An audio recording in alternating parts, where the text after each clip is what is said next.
Welcome into the Late Night Gamecocks show. I am your host, Matt Anderson, and joining me, as always, Alex Jones of thebigspur.com. Alex, how we doing tonight? Doing good. It's good to be back on with you here, Matt. Obviously, I really appreciate Phil filling in on Sunday night as we were traveling back from Missouri. I listened to a little bit live while we were on the plane landing in Atlanta, but got to listen back to the rest of it. So it was good to be back and look forward to previewing this show, the game Saturday, and then get into those best bets that, I hear rumors out there that did pretty well in the best bets this weekend. These rumors cannot be substantiated, denied.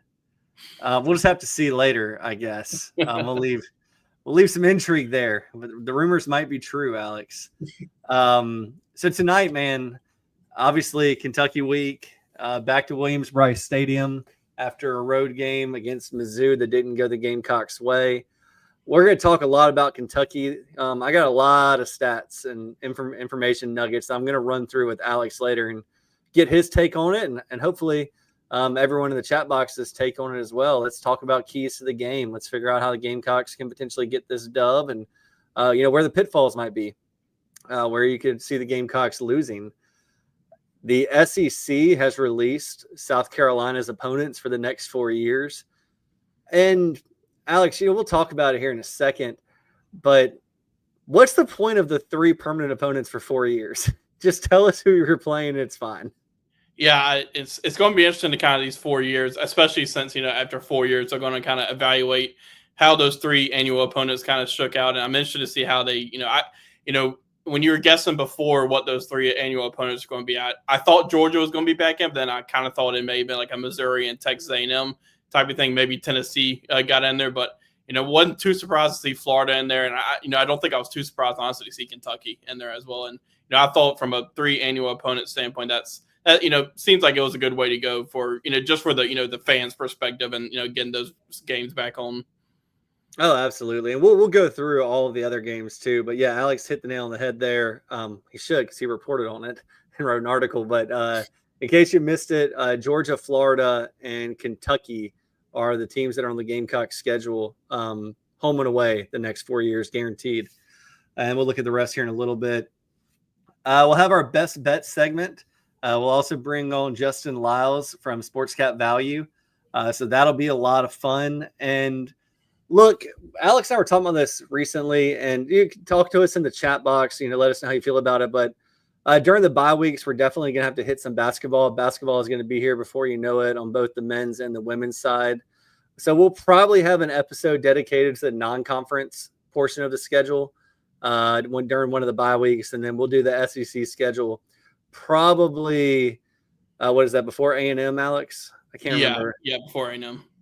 Yeah, before A&M. So, well, no, it's not A&M. Yeah, it is. It is A&M. Mm-hmm. Yeah, so we'll talk all about basketball. Practice started yesterday. So Alex and I will start hearing trickling information that comes out. Anything that we can pass along, we definitely will. But as always, just let us know about what y'all want to talk about on the show. We're here. We'll answer any questions we can.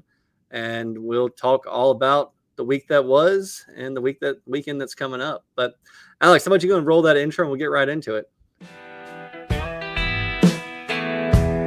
Gonna turn on the late night show. Hear what's going down in Cool Town.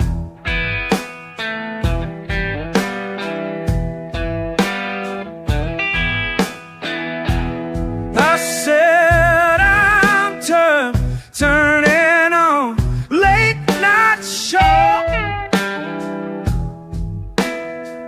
Yeah, my Cox will let me down.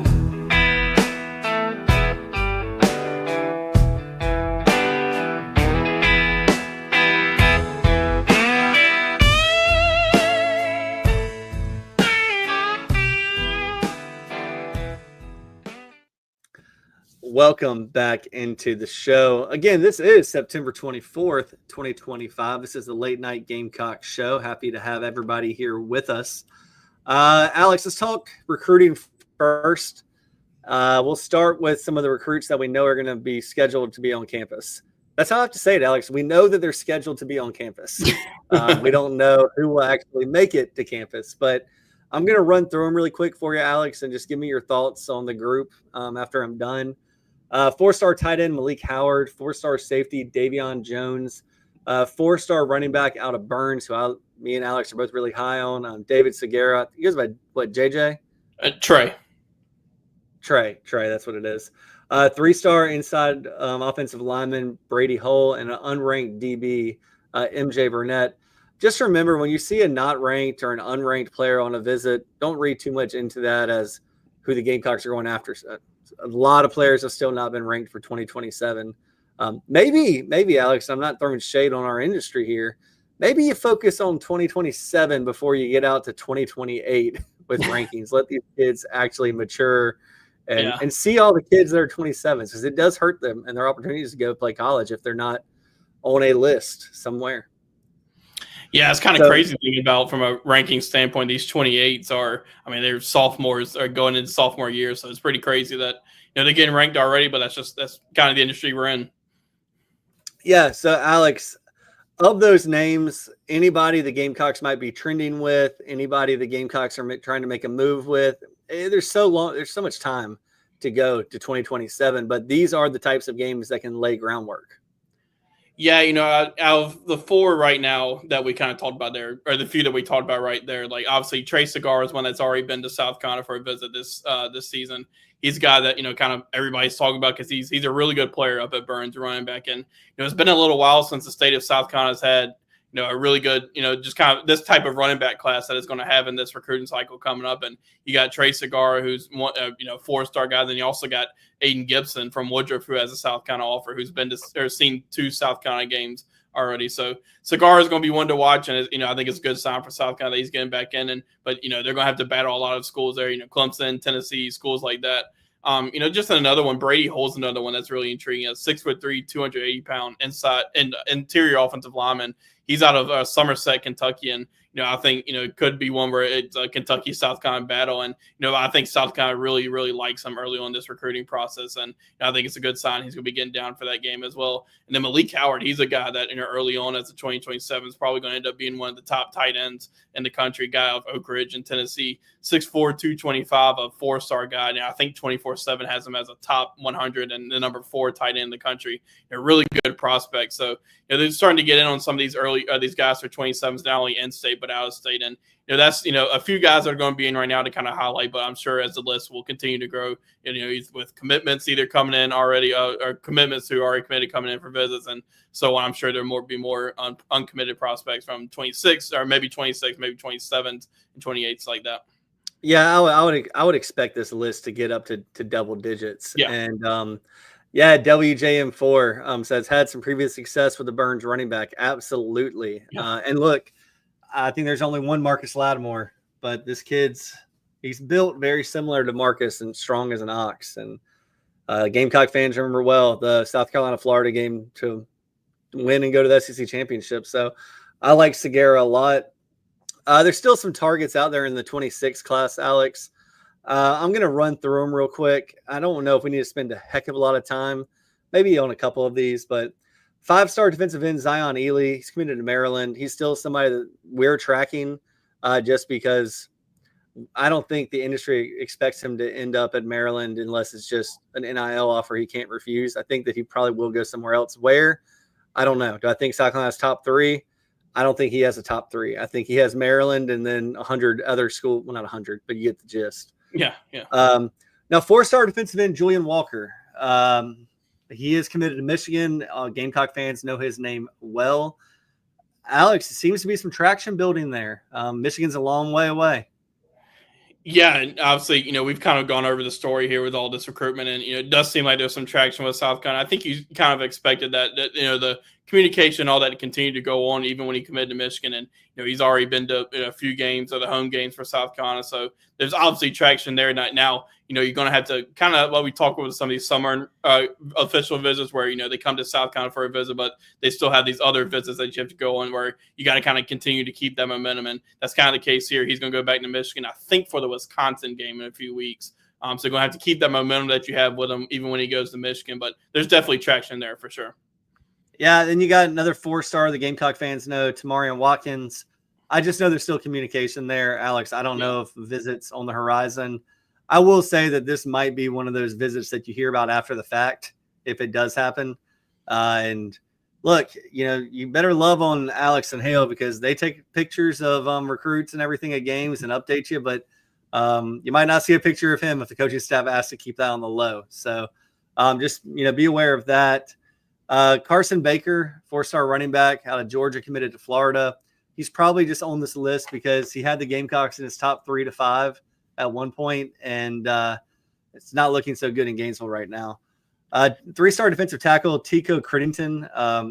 He's committed to Florida State. I don't see much there, Alex. Yeah.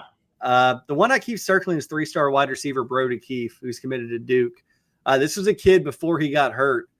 Prior to his junior year, that was a top 100 kid. And look, man, if I'm stuck on coaching staff, he's a guy that I keep very, very warm and probably extend an offer if I think that he will commit, whether that's now or later. But we'll see. Anything on the 3 guys that are committed to Duke, Arkansas, and Kelton Smith? That's wide receiver Brody Keefe, 3-star linebacker Jordan Avendiger, and then defensive tackle Kelton Smith. Anything there, Alex, that we need to pay attention to at the moment? I think with Kelton Smith and Jordan Avenger, I think that's just going to be one where they may kind of see how the senior season goes for those guys and kind of keep tabs on them and maybe how the rest of the class shakes out. And then you mentioned with Brody Keefe, like he's been a guy that's been on the not only South Carolina's radar, but really the recruiting radar since probably his sophomore season. Like guy that was pretty highly ranked and still is. And he's committed to Duke, and he was in for camp with his teammates there in the summer. And so, we'll see. And, I think he had a pretty good day there. But that's one where, I think kind of steal your words or where they kind of keep them warm to see how things go and kind of see how the board goes for South Carolina.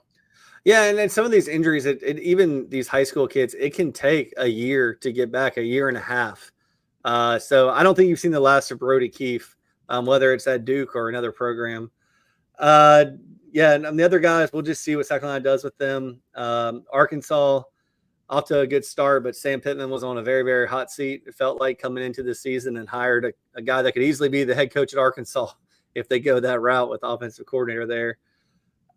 More names are going to pop up. They always do. But even with that being said, I don't expect this class to go more than 4 to 6 high school kids.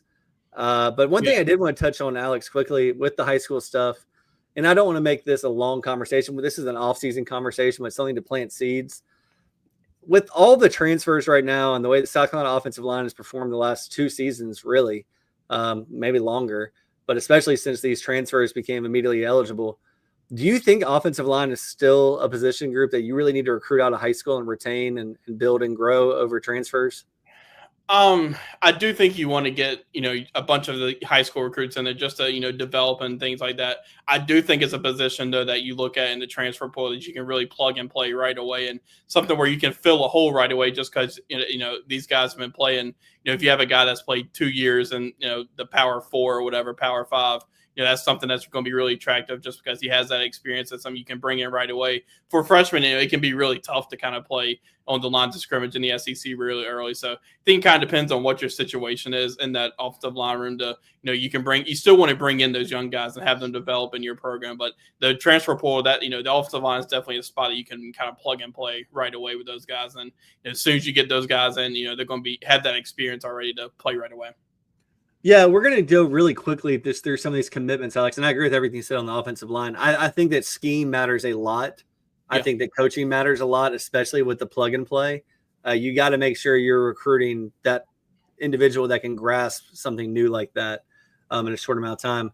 But Landon Duckworth, I see WJM has asked about him in the chat. We'll get to him in a second, but through 5 games, he has 51 completions on 81 attempts, 865 yards, 9 touchdowns, 3 interceptions, 24 carries for 162 yards and 2 touchdowns.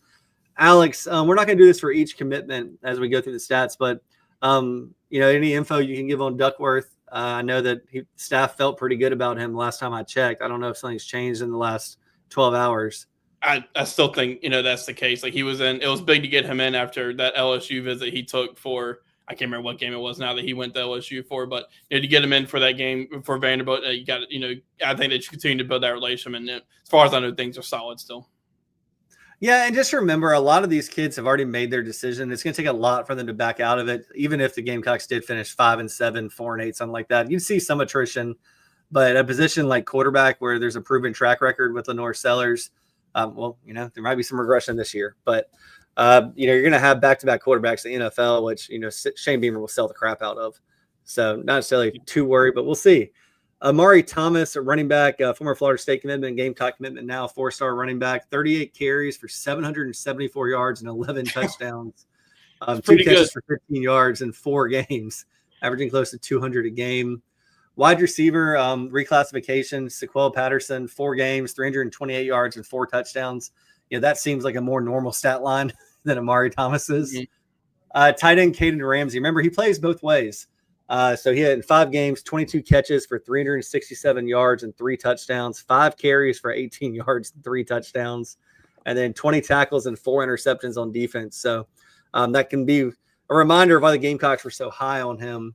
You have Noah Clark, defensive tackle, 3 games, 14 total tackles, including 7 for a loss and a sack, typical DT numbers for good players. Keenan Brent, 5 games, 39 total tackles, 2 for a loss. One of the prizes of the commitment class, safety Jazavion Currents, 5 games. He's playing quarterback on offense, Alex. Yeah. 58 of 90 for 775 yards, 4 touchdowns, and 6 interceptions. 52 carries for 402 yards and 4 touchdowns, and 28 total tackles and 3 interceptions on defense. Those are strong, strong numbers. DB, KJ Johnson, 5 games, 4 catches for 94 yards and a tutty, 21 tackles, including 2 for loss with 3 pass breakups. So big stuff there, Alex. It's nice to see these kids capitalizing on being committed to an SEC program and essentially dominating at the high school level. But Alex, I know we got a couple things we got to get to before we get to our preview, but the injury report's out. Just give us an update there. We don't spend a lot of time unless something really pops up. So, the injury report is out. Came out just a few minutes ago. From a questionable standpoint, DQ Smith and Judge Collier are questionable. DQ Smith didn't play this past week. I think it was like a hip contusion kind of flared up on him against Missouri. He didn't play, so he's listed as questionable. And Judge Collier, we kind of know is the case where, just kind of continue to watch to see. I know Shane Beamer mentioned he was back at practice on Tuesday. So both of those guys, DQ Smith, Judge Collier, questionable. And then doubtful is Gabriel Brownlow-Dindy, Kason Henry, Nolan Hay, and Buddy Mack. So I think they're kind of things that stand out are obviously those 2 DBs with Judge Collier and DQ Smith. And then, Nolan Hay started this past week, and he on the offensive line, so that's one to kind of continue. But I think it was just from a Trovon Ball standpoint, they did some things to move around. Then Kason Henry was one that, has been battling injuries a little bit early on, but then early, I think it was the first play of that game against Missouri went out. So that's right now from a doubtful standpoint. Just to repeat it again, doubtful is Buddy Mack, Nolan Hay, Kason Henry, and Gabriel Brownlow-Dindy. And questionable is DQ Smith and Judge Collier. And I should have mentioned on Gabriel Brownlow-Dindy, he's been playing pretty well. He's a guy that I think we've mentioned on here. He's not one that has filled up the stat sheet maybe so far, but it's just been really effective with double teams and things like that. So, with him being doubtful, if he does indeed not play, that is a loss for that interior defensive line. Yeah, and you hope we get to full strength soon. But remember, the SEC is a war of attrition, and these kids are gonna be battling injuries. Look at John Mateer. We'll talk about that closer to the Oklahoma game, but he won't be playing against South Carolina. So, Craig, we'll see who plays center. I would imagine you hope Trovon is back and he can get his normal spot, and maybe Boaz goes back to center.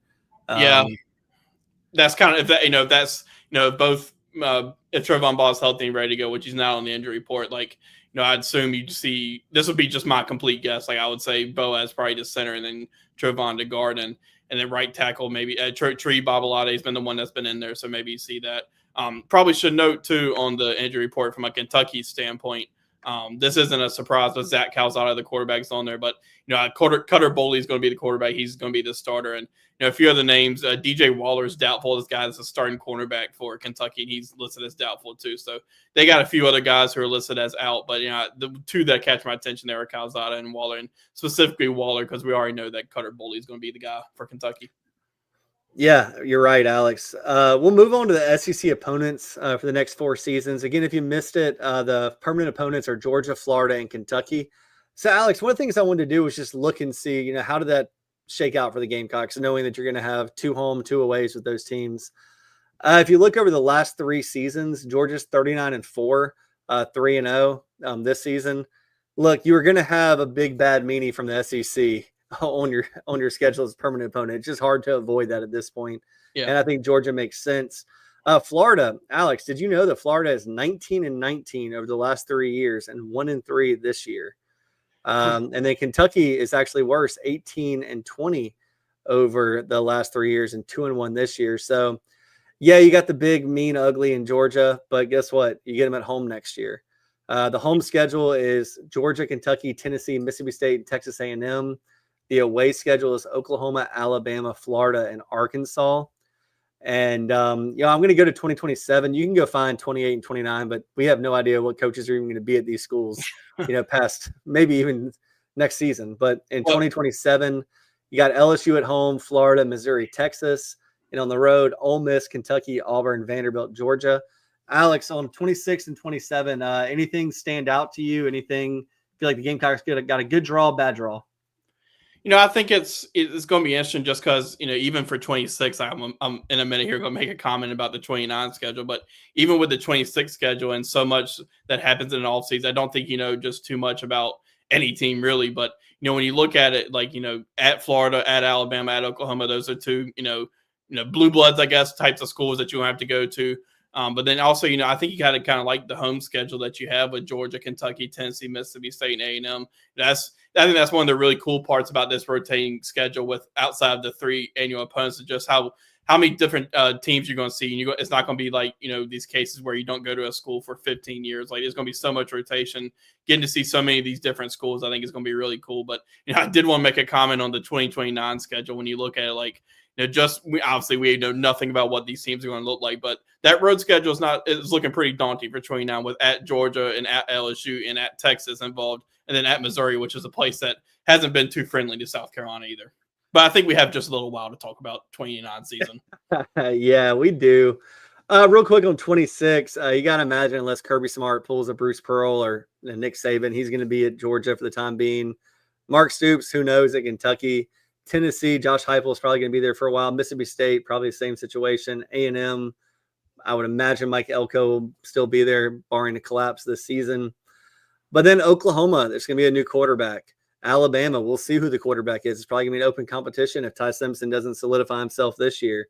Florida, DJ Lagway, is Billy Napier going to be the head coach? Arkansas, same situation. Is Sam Pittman going to be the head coach? And then you look in 27, LSU, same thing. Is Brian Kelly going to survive? Is this really a make or break year?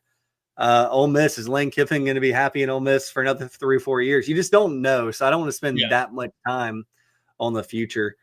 But Alex, let's go ahead and get to our Kentucky preview because at 8:30 we're going to have to break for sponsors and get Justin in here.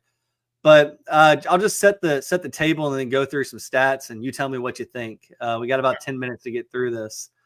So kickoff is set for 7:45. The game's going to be on the SEC Network. It's at Williams-Brice Stadium. As of early this afternoon, Gamecocks were a 6.5-point favorite with an over-under set at 46.5. If you look at Vegas implied scores, that means that the Gamecocks 26.5 points, Wildcats 20. And just a note real quick, FanDuel has it down to 5.5. All right, so just make that 26-21. Yeah, something like that. South Carolina leads the series history with 21 wins versus 14 losses, 1 tie. But since Shane Beamer got to Columbia, the Gamecocks are 3-1 versus the Wildcats. From 2014 to 2020, the years that Shane wasn't here, Kentucky won 6 of 7 meetings. So the Gamecocks dominated them pretty thoroughly for the entirety of the rivalry outside of 2014 to 2020. Over the last 10 matchups, the Wildcats own a 6-4 head-to-head record against the Gamecocks. So Gamecocks still have some work to do there. We know this is a pivotal game for South Carolina. It's the difference in being 3-2 going into a bye week and your season kind of feeling still within grasp versus being 2-3 going to a bye week in LSU where you can really see a season spiral out of control. And if we thought Gamecock Nation was feisty after Vanderbilt and Mizzou, just I don't. Rooster Rant will be interesting Sunday night. Could make for a long bye week. Yeah, absolutely. Just on offense, just some notes here, Alex. You mentioned it already, but Cutter Aboli will be the starting quarterback, a redshirt freshman, replacing Zach Calzada, who just been poor performance, injury. He's no longer the starter. Did some deep diving on Bowley, 6'5", 220, only 77 career pass attempts in college, even going back to last year. 4 touchdowns versus 4 interceptions, a 50.6 completion percentage, and 8 passing yards per attempt. Last season in limited action, sacked 7 times. This season, really only played. He only threw 3 passes against Ole Miss, and the rest last week. Only been sacked once this season. Has 19 career carries for -5 yards, but this year he has 9 carries for 38 yards. So maybe some mobility and avoiding those sacks there.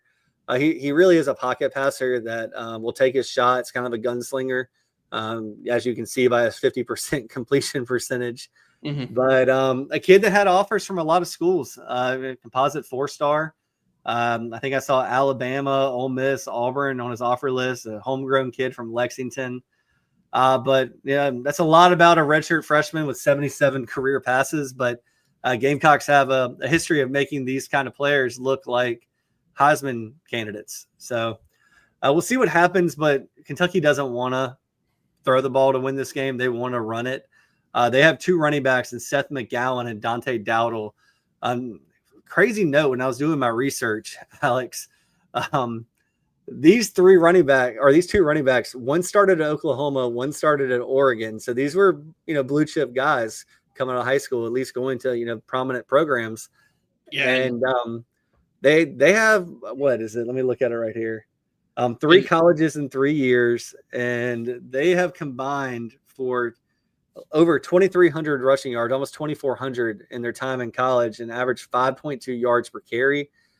So Alex, what do you make about the quarterback and the running game? We'll start there.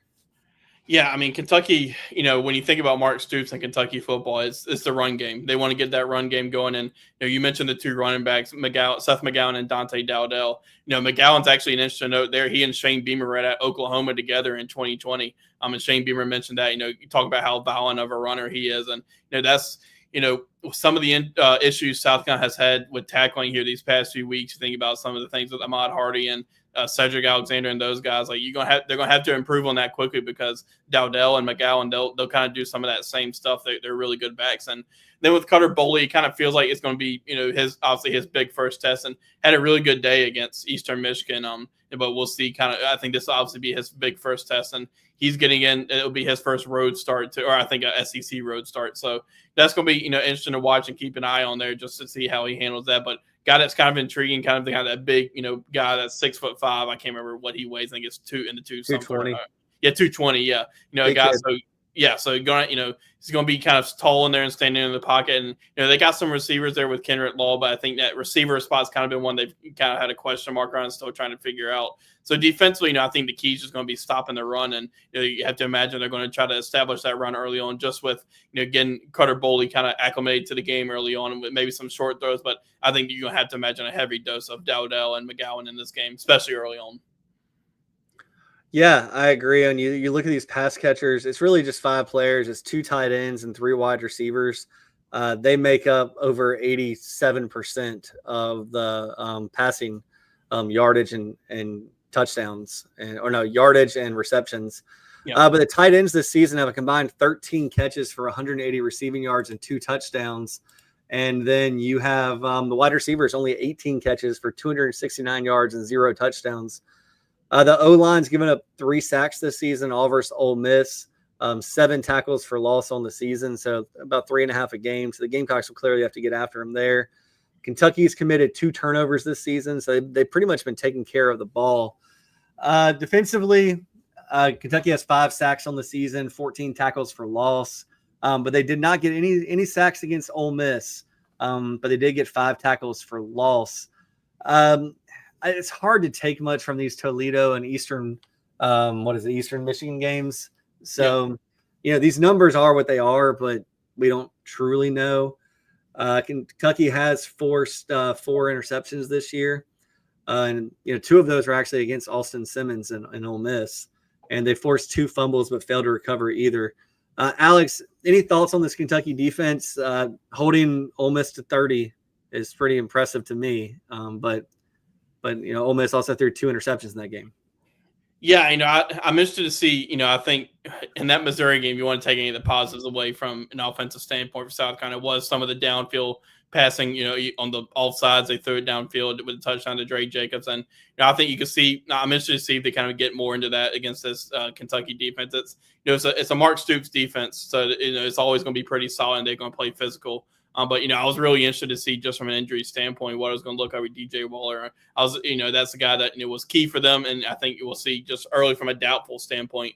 We'll see how he kind of trends on that injury report. But it's a defense that's going to be hard nosed just because of Mark Stoops. That's kind of his repertoire with defense. But they got some good players. Quaysheed Scott's actually an interesting one, an in-state guy that from South Carolina that went to Kentucky that's got 9 tackles so far. They got some experience there, and from a defensive back standpoint with Jordan Lovett, J.Q. Hardaway, and some of those guys, and then just some defensive linemen to kind of keep an eye on. Our Khalil Saunders, a guy that's got 8 tackles, and Steven Souls Jr. is actually listed as a linebacker, but got 2 sacks as well. So I think you have to imagine from a Kentucky standpoint, they're going to try to get after Sellers and either from a 4-man front or try to blitz to see if they can do some of the things that Missouri did to get South kind of off track. Yeah, just some special teams highlights, Alex, and I agree with everything you said. True freshman kicker. Kid's name is Jacob Cowie, I think. Cowie. We're going to see how his nerves hold up. Same thing with Boley being, younger players in their first road environment. But so far, that kid's been money on kicks, 17 of 17, 11 of 11 on extra points, 6 of 6 on field goals, 1 of 1 from 29 and in, 3 of 3 from 39 and in, 1 of 1 from 49 and in, or 49 and in, yeah, 1-on-1, 50 plus with a 51-yard field goal. So we'll talk a little bit about him in a little bit because I do think that's a big key to the game. And then punting, senior Aiden Laros this year has 14 punts for 626 yards, averaging 44.7 yards per punt. For his career, he's averaging 46 yards per punt. So that's a lot of air and a lot of time for that ball to be moving towards Vicari Swain. So you got to think Swain has shown the ability to make that cutback, make that one move to get to the wall. And I'll be really interested to see how Kentucky punts this weekend because – 46, that's a lot of hang time in my mind. I'm going to go through some key numbers here, Alex, and then we'll give our keys to the game. Total points per game, Kentucky 31.7, South Carolina 22.3. Take what you want from the schedule. Kentucky scored 23 against Ole Miss. I don't know how to handle the other ones. The other games, total yards per game, Kentucky 385.3 yards per game. South Carolina only 300.5 yards per game of total offense right now. When you look at the defense, Kentucky's given up 415 defensive yards a game. South Carolina, 346. So that should favor the Gamecocks. Third down conversion rate, Alex. Kentucky offense, 42.8%, 18 of 42 on the year. South Carolina's down in that 31% range or maybe even lower now. Kentucky defense only gives up 31.8 percent of third down conversions. So South Carolina on the other side, 48.8. Those are not good numbers. More not good numbers. Penalty yards per game, Kentucky 49. Not great, Bob, but goodness gracious. 70 a game for South Carolina. Time of possession, Kentucky averages holding the ball 31.16 minutes per game. South Carolina only 25. And this is where I think it can be a difference, Alex. Return yards. Kentucky 6.3 yards per punt return. Gamecocks 27.5.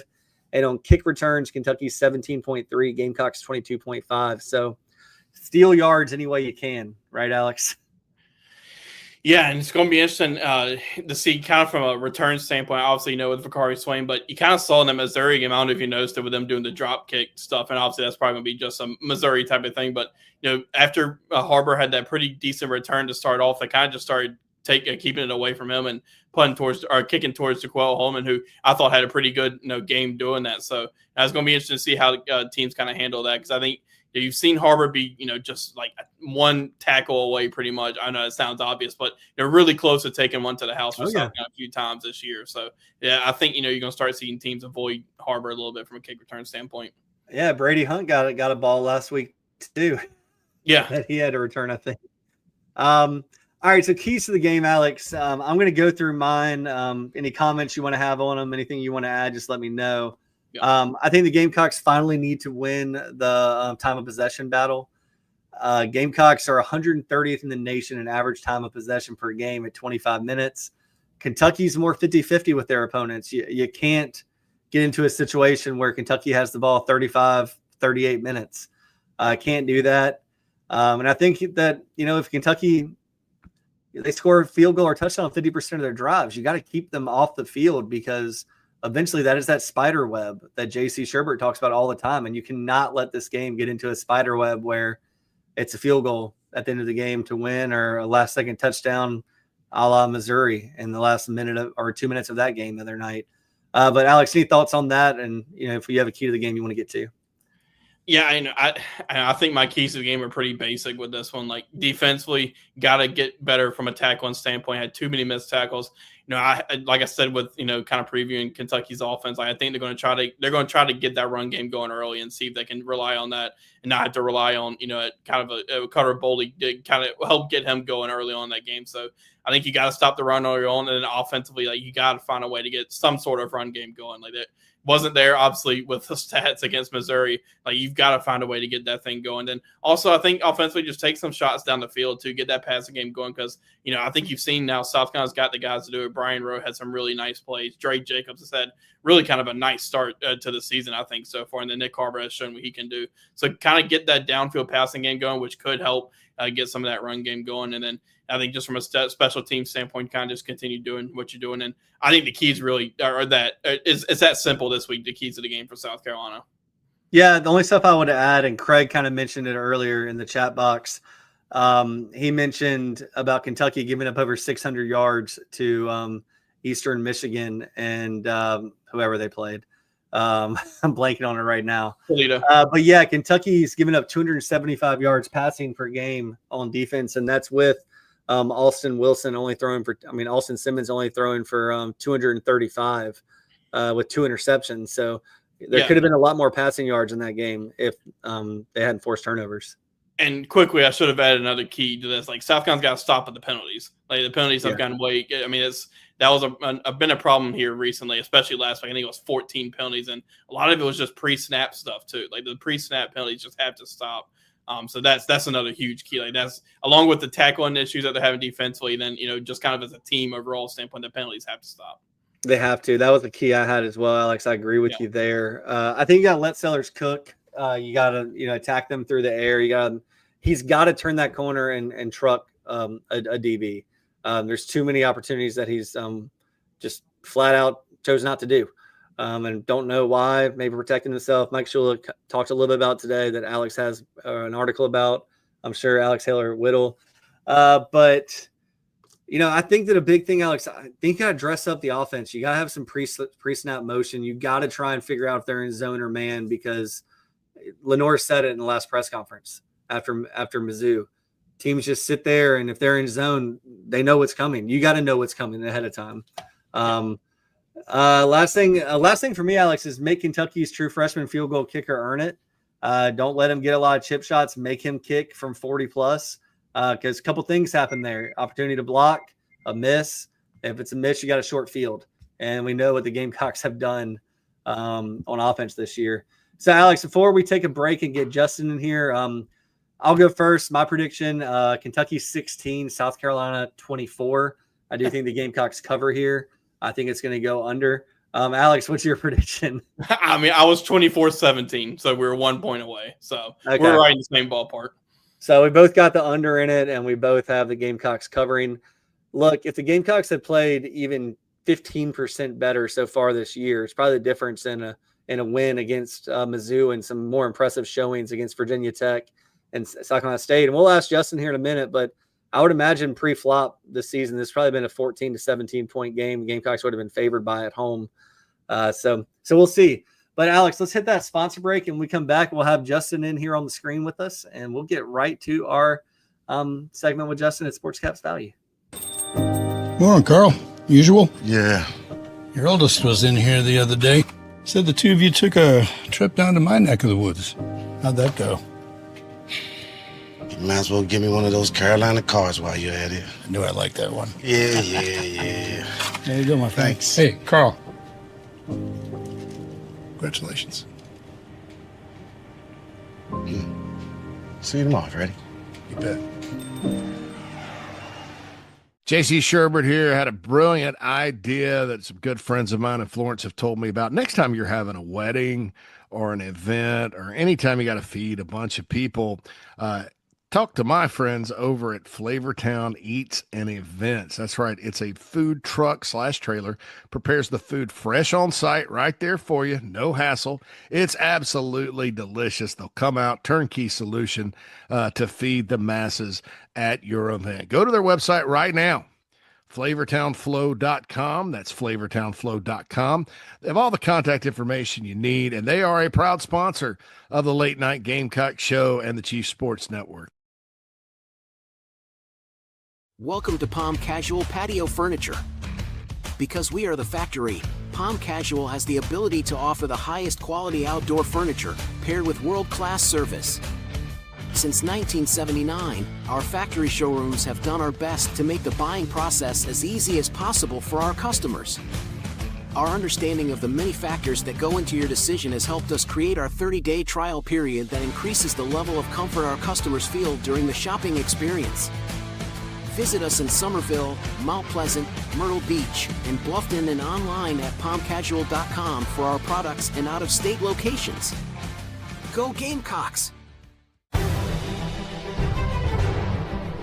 This is the Late Night Gamecock Show with the pride of Hampton County, Alex Jones. And with the king of late night, Matt Anderson. Go Gamecocks!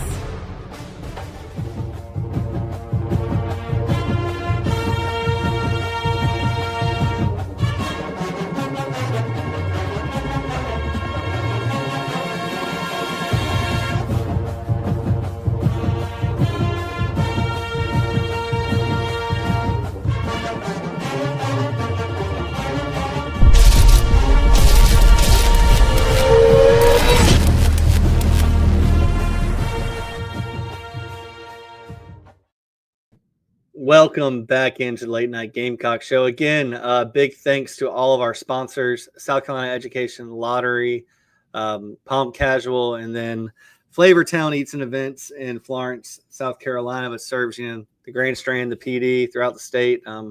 You book them, they'll come. That's flavortownflow.com. Again, they're booked out through December. So get with them early and let them know that you heard about them from us. So Alex, let's go ahead and get Justin in here. I think that Justin's been patiently waiting since, I guess, 8:30. Justin, man, good to see you. How's it going? Hey, Matt and Alex, how we doing? Good to be back. How's the temperature these last 2 weeks? I know the Gamecocks been taking some beatings. How we doing? How we holding up? Well, Gamecock fans aren't holding up very well, and Alex and I are talking about losses. I can tell you that on our end. Tell me about it. But man, you got the glasses on today. You're looking sharp. You're looking smart. I love it. We're gonna run these numbers with you. But before we get there, we got to get your take on the game against Missouri. Things you loved, things you hated. Any good, any bad? The floor is yours, Justin. Yeah, I thought the offense looked better overall. I thought Lenoris kept the game closer than probably what it should have been. He made some spectacular throws individually. I mean, I think when the NFL tapes come out after the season, heading into the NFL draft, you're going to see a lot of that game. There was a lot of drop it in the breadbasket, so to speak, on throws. I thought the defense tackling was still kind of poor. I don't know. I think that's something you really can't teach. Either you have it or you don't. And I just don't see us improving that much on that. Maybe I hope I'm wrong. The running and then not able to stop the run. I mean, it seemed like we had the Hardy kid, behind the line or right at the, the line to gain or something, and he just would come out of nowhere and just take it for another 10, 20 yards, whatever it was. But, I mean, I thought, obviously, still trying to run between the tackles is just not going to – in the guard is just not going to get it done. We just don't have a Rocket Sanders of last year. We don't have the size. We're not blocking well. Still an issue up front, and it's still – the too many penalties is just we're just an undisciplined football team at this point, to be honest. And that's kind of my takeaway watching it. Yeah, and it's frustrating. You know, we all played sports growing up, and the discipline, man, you got to want it. Yeah, I think it's as simple as what we're talking about with the keys of the game. Like the missed tackles and the penalties have to stop. I mean, that's just really killing South Carolina. And I mean, to your point on the missed tackles, like how many times you mentioned that, like Ahmad Hardy seemed like he was down in that game, especially in the second half. Then he takes it for a first down or takes it for a touchdown. Like, you know, they kind of talked about that this week, the players and the coaches themselves, of how they've kind of emphasized tackling this week in practice and wrapping up and, you know, finishing and getting guys to the ground. Because there were too many times where they would, you know, either one, just completely miss a tackle, or two, have guys wrapped up and then just kind of, you know, not finish the play. And, you know, guys like that, especially in the SEC, they're going to run through those and, you know, make explosive runs. They were just lathering them down with butter on the sidelines, man. Butter, Crisco, something. They could not take them down. But let's watch it, Justin. I want to hear before we watch the game for South Carolina. How did your picks go? Your official picks? We haven't shared any of those yet, so I'd love to get some of those here on the record. Of last week, last Saturday, I really had a good Saturday. I mean, looking at my slate and going back, I know we talked about several games prior to Saturday, but you know, I started off with Tennessee, and I thought they would cover. UAB backdoored me there, and then I had Notre Dame. I had the under in the Auburn, Oklahoma, which was, I think, one of my better bets. And then if you had to ask me, looking back, I think the Ole Miss play on Tulane was probably my super sharp. I mean, that's 45-10. They blow Tulane out. There was a lot of folks even thinking that Tulane could beat Ole Miss. So, and then Duke, you know, I spoke of the line being a little bit fishy there, and obviously it was. Them beating NC State by 12. Kansas covering easily. Then I had the under in South Carolina, Missouri. So that field goal really hurt me there at the end, the 49. So I'm not a big fan of buying the hook unless it's a really, you know, good opportunity. I just didn't see the opportunity there to buy it up to 49, taking the under. So I lost that by a hair. And then the Florida Gators were really close. I know the score doesn't really show. I was on them at plus 7.5. I mean, I think they were down 6 going into the fourth quarter or somewhere late in the fourth, and then they gave up a couple of touchdowns.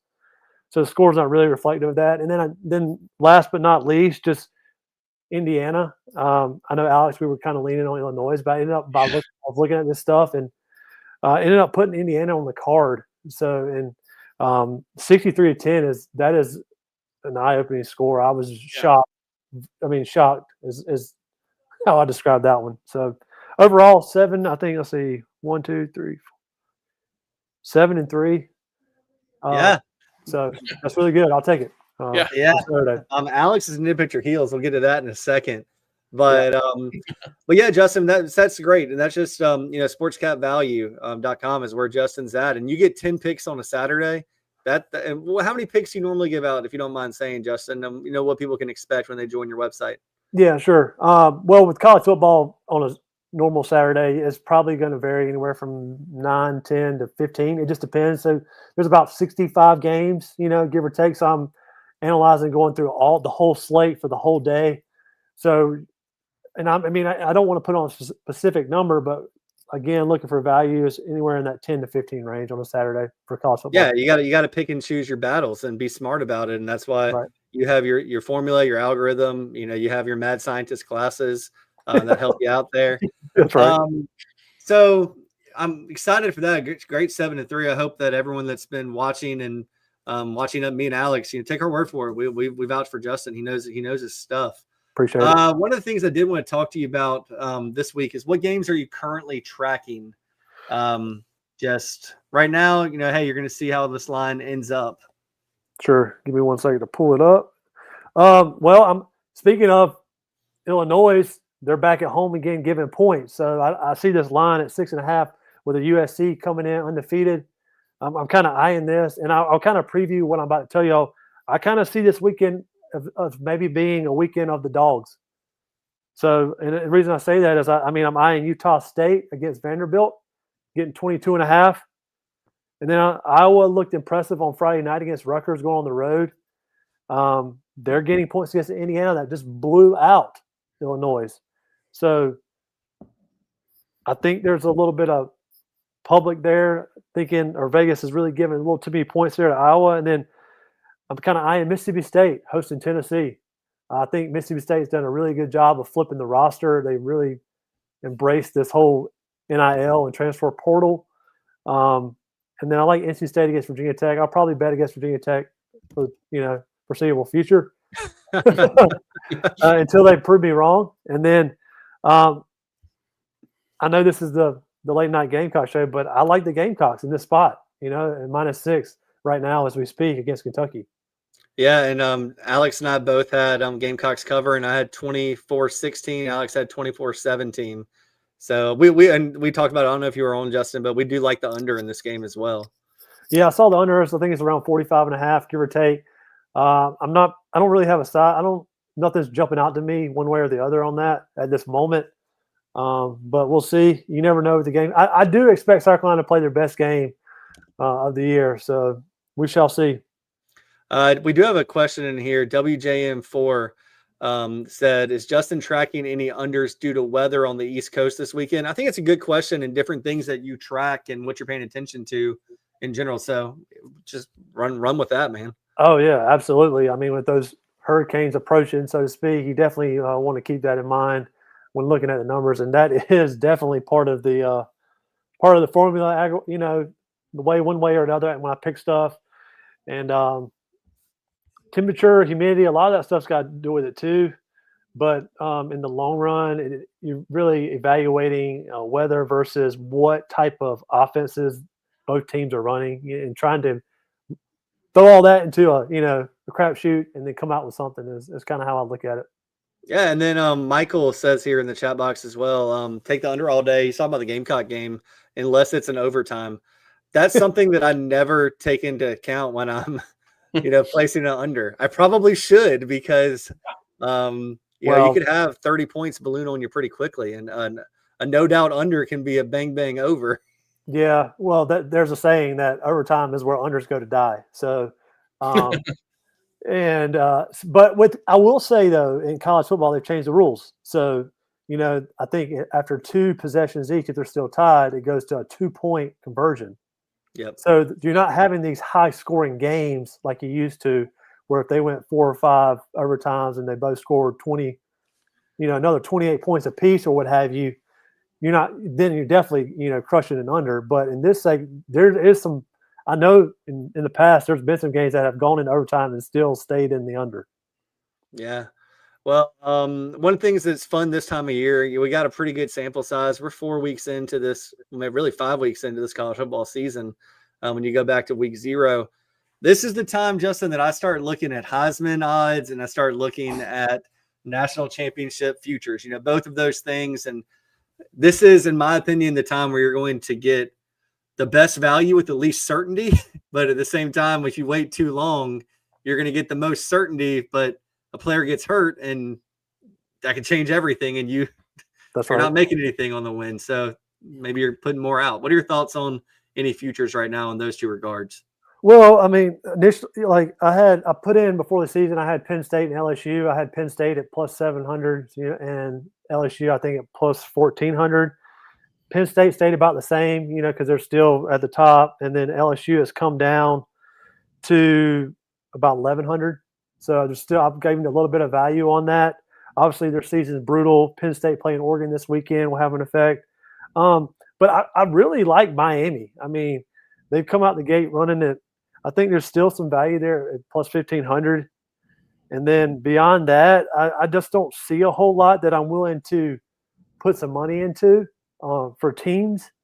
Even at Georgia's like 7-1. So I just don't see a whole lot of value there. Really, when I'm looking for futures, I'm looking to really – you want something maybe double, triple of that and then make its way down to that 7-1.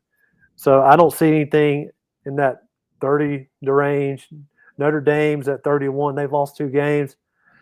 I'm just not seeing a whole lot. But as far as Heisman-wise, I mean, the front runner right now was the favorite, and now he's out 4 weeks. I mean, that's what I was going to say. Yep. Yeah, and I will say this. I think if I had to pick one today, it'd be Carson Beck with Miami. He's got good value at 11-1. Can you parlay that? Can you parlay a Carson Beck and a Miami national championship? You probably could on some sites. You probably could. I mean, it wouldn't be a bad bet. And then, I had Lenoris at 1,900, I think, to one before the season, and he's down. Look what I'm looking at right now at 75-1. And I think he still has a chance. People might think I'm crazy, but to sprinkle, just put $5, $10 on it to win $750. If he goes out and has a good game against Kentucky, puts up some numbers like he should be doing, and if they'll kind of let him play backyard football like I think he should be, that's going to keep coming down. And I could see this in a couple of weeks, him playing Nussmeier. That winner, the winner of that game, the loser of that game is probably eliminated from the Heisman race. But if he goes into LSU and has a really good game, he's back to the top. So, I mean, I think there's still some extreme value on Lenore Sellers. I know we're 2-2. He's still going to be one of the top picks. I don't think it matters how many games we win, South Carolina wins or loses. I think his skill set is going to speak for itself when it comes to the NFL. You saw, I spoke earlier about the throws. That throw to Harbor on the sideline was unbelievable. Was one of the best I've seen in a long time. But as far as getting back to your question and Heisman hopefuls, maybe the guy from Ohio State, Julian Sayin. I kind of like him. We'll see what Penn State does with Drew Allard, their quarterback. Other than that, I don't know. I don't know. That's kind of what I'm saying right now. It feels like it's still wide open. Like I think Mateer was probably up there and maybe number one if you had to rank who was in that Heisman, kind of front runners. But that injury obviously is going to have him out of it for a little while. Like it feels like it's as wide open as it's been in a few years. Yeah, and I compared the QBRs of Carson and Lenoris earlier before I came on here. Carson Beck's sitting out at like an 80, low 80s QBR. Lenoris is in the mid 50s, high 50s, which is there's a good little bit of distance there. But as far as touchdown to interception ratio, Norris is a little bit better. Obviously, he's at 4-1 versus 7-3. And then Carson Beck has maybe 200 yards more passing, and he's played an extra half of football plus. Yeah. So think about his offense versus Lenoris and what Lenoris has been able to do with what's lacking around him versus play calling. If some things can get tweaked and turned around, I think there's an extreme value on Sellers. Hey, do you have any idea what Nussmeier is right now on his odds? 16-1. See, I don't mind that just based on what you just said with Nussmeier and Sellers. I mean, you take a bet on both of them, $5-10. That's right. And you might have two of the top 10 of the, going into the last couple of weeks. That's right. Yeah. I originally I liked Jeremiah Love, the running back from Notre Dame. I had him initially too at 28-1. He's fallen a good bit. I just thought he'd be a really good all-around back that's been really performing well the last couple of years. But he's taking a step back in the odds. So, and obviously you talk about Mateer going to be out a month, give or take. So, yeah, I'm not laughing at you, Justin. I'm laughing at Craig in the comments. He said, "What can you get the Missouri running back for Heisman at right now?" He should probably be at least fairly in the conversation. Like, I mean, he's had an incredible start to the year, and he's got 800 yards now. Yeah, I'm not sure what the exact number is, but he's had a pretty incredible start. We're looking for Ahmad Hardy. I'm looking. Sorry, is he leading the nation in rushing? He's got to be, right? Pretty close to it, I think. Yeah, 50-1 right now. That's the one you put $5 on. And that's another thing too is like he came out from a small school. There's some diamonds in the rough, so to speak, at these these transfer portals, and it comes to all our coaches and staffs evaluating these players pretty well, and you got to give Missouri credit. They pull this guy out, and he's just a dominating force. Getting the ball handed to. He's only a sophomore too, which is the crazy part about it. Like he's still young. Like it's nuts. Yeah, maybe he gets the first 3-time Heisman winner. Who knows? Get your odds now. It'll never be better. That's right. All right, so golly, it's time to it is. Talk about best bets, and I've been delaying it. I've been dragging my feet, but this is our best bet segment. With this part of the show, it's what we love having Justin on. He's going to analyze Alex and our best bets in real time. So you're not just taking our word for it. If Justin says the opposite way, please don't listen to us.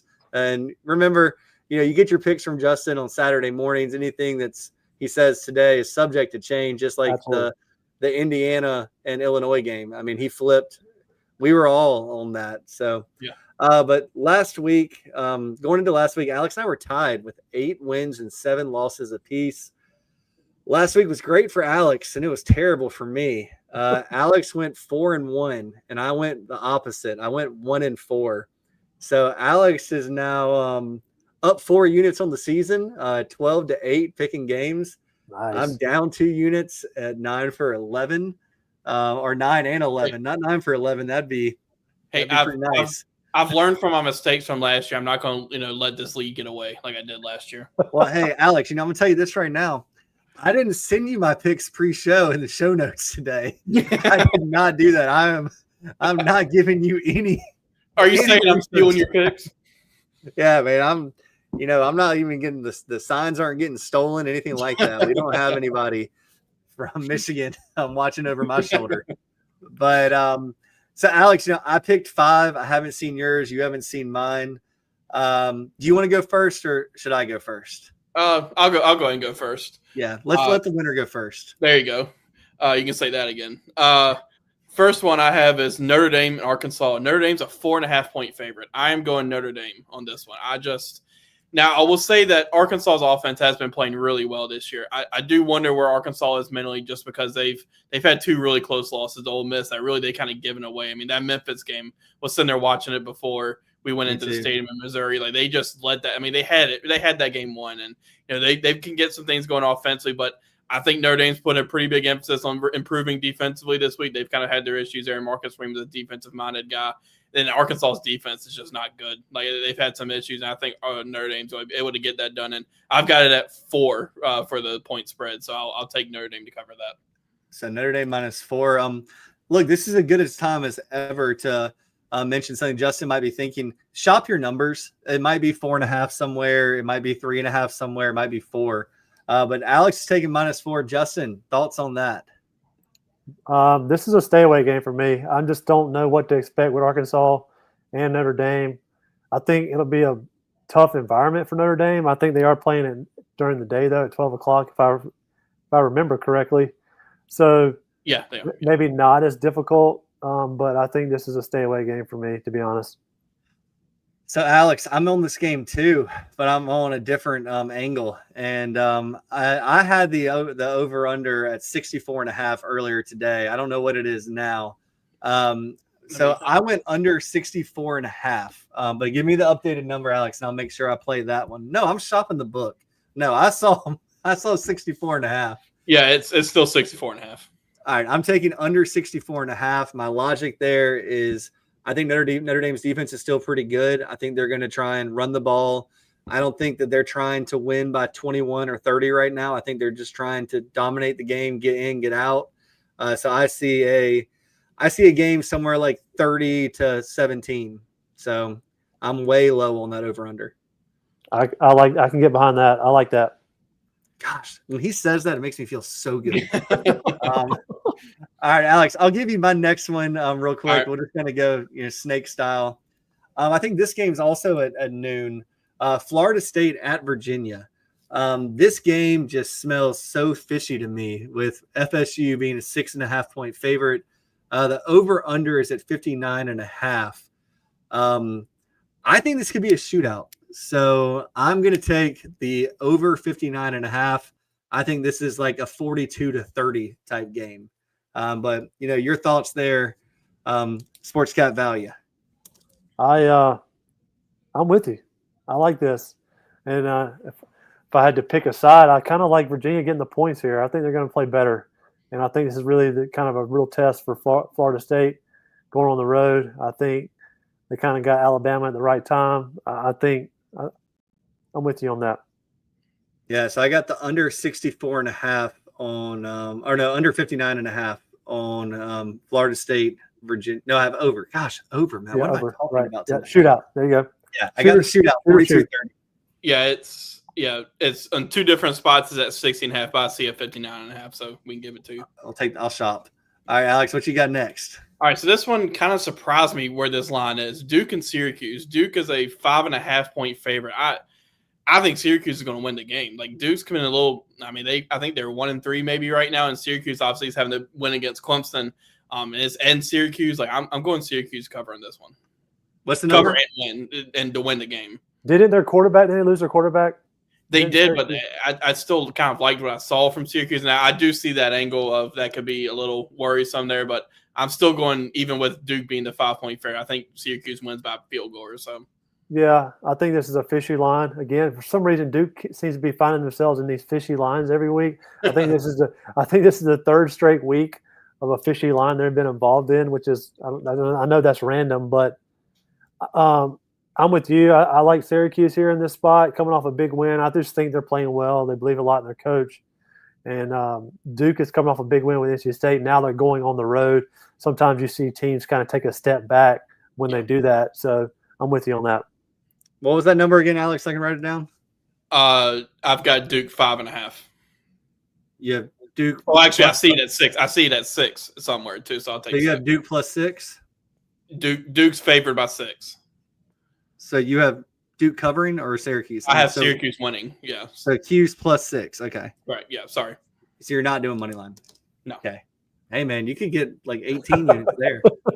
I wish it was that good. All right, Alex, what's your next one? Let me pull it up real quick. Okay. Actually, go ahead and go. I got a different one that I'm actually pulling up real quick. Alex is changing on the fly. I love it. I'm doing an audible. All right. Like it.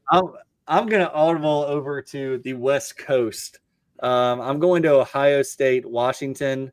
Last I saw, Ohio State was a 9.5-point favorite, over under 51.5. I'm going to take the chalk here. I'm just going to say Ohio State covers the 9.5. This is a weird game here. Ohio State going all the way for this is a conference opponent, right? And with all this new realignment. A lot of teams don't play well when they go into Washington for some reason. So this is a stay away game for me. So I don't know. I would not be surprised if this thing comes down to the wire, but I'm staying away. And that's all I got to say about that. I don't feel good now. Sorry, Matt. It's okay. All right, so the one that I switched up on, I originally was going to take something with the points or something on the the line with Utah State Vanderbilt. I'm going to go points here. They are it's a 60.5 point total on this one for Utah State and Vanderbilt. I'm going to go over on it. Utah State has scored some points this season so far. Vanderbilt just keeps on putting up points so far, and Utah State also. I think I was looking it up real quick. They've given up 44 to A&M and also gave up 30 to Air Force. I know with Air Force it can be a little bit different just with the offense, but I'm gonna risk it. I'm gonna go over. I think it was 60.5 is what I had. Okay. I like it. Yeah, I like it. Look at him checking his notes, guys. I'm looking at it right now. I was pulling up the game. I'm looking at it. Yeah, I mean, Vanderbilt's. I think I like what they're doing on offense with their coordinator and stuff, and I think, like you said, Utah State can really score. So, yeah, this could be a shootout. That's what I'm talking about. All right. Well, Alex, I got 2 more. I got you down for 2 more. Yep. I'll go to the next one. This one scares the crap out of me. Absolutely scares the crap out of me. Alabama at Georgia. Last I saw the line was Georgia minus 2.5, over under at 52.5. Look, Georgia's at home. It's less than 3 points. I'll take Georgia minus the 2.5 here. Yeah, I think so. Until Alabama proves they can really do it, show up and go on these environments and really take the steps that they're used to playing as. I'm with you. You got to take Kirby Smart and Georgia at home. Okay, I'm back to feeling good. Alex, what's your next one? I'm going to Indiana and Iowa. This one I have, I have it 47.5 total in 2 different spots. I'm going under in this one. I think Iowa's going to slow this game down like crazy. Indiana's coming off a pretty big win where they put up some points. Like they're going to have to go. I think this game is at Iowa. Like I'm going under in this one. I think Indiana wins, but going to go Iowa. Are going to go with the total under here. What's the number? I have it at 47.5. Actually, nope, got it at 48. Let's go 48. There you go. Yep, shopping, guys. got to take the higher number when you're going under, right? Yeah. Yeah. No, I like that. I like that approach for sure. This is Big Ten football. You're getting into those days where it's let's grind the clock out. Let's one possession takes up half the quarter. Yeah. So yeah, I'm with you on that. Yeah, I had a buddy's his dad is big Big Ten guy from Ohio, and he said, here's Big Ten football: run, run, run, punt, field position, run, run, run, run, punt, field position. That's And tough just to play watch. that battle all day. Oh, that's tough. Oh man, Craig has a good point in here. Alex, Kirby is 1-6 versus Bama, but he thinks that they will cover. I knew Kirby had a Bama boo. And he obviously had that big win over Nick Saban. If that's against the spread or is that straight up, guys? What is it, Craig? Is it straight up? I'm not sure, to be honest. What's the total in that game? You said was it 52? Alex? 52.5. I think they're going to both score. I mean, you saw that with Tennessee and Georgia. They scored a lot of points. I would kind of take the over there. Yeah, I don't hate that at all. My last one here, Alex. I had to get to this game. This is one where the whole nation is going to be watching it. It is in Big Ten country. It's Oregon at Penn State. Penn State, last I saw, was a 3.5-point favorite. Over under set at 52.5. Another low total there, but that's Big Ten versus SEC with that over and the unders there. Look, Penn State is going to have to do it at some point. This is a big game for James Franklin. It's a big game for Penn State. If they lose this game, they're not going to be hosting in the playoffs if they make it. So I hate doing it. I hate it. But I'm taking Penn State -3.5. I think that this is their year to get it done. I agree. I think. I mean, it's well said. They have to win this game because they got Ohio State is really the only opponent they have left on their schedule that's going to challenge them. So I think they have to win this game. I'm going to kind of talk out of both sides of my mouth here. With 3.5, I would almost buy the hook here just to get a little bit of security with that 3-point, common number in football. I could see Penn State winning that thing by 3, and then some people losing on that hook. So something to think about if you're going to, looking at this game and want to put some wager on it for sure.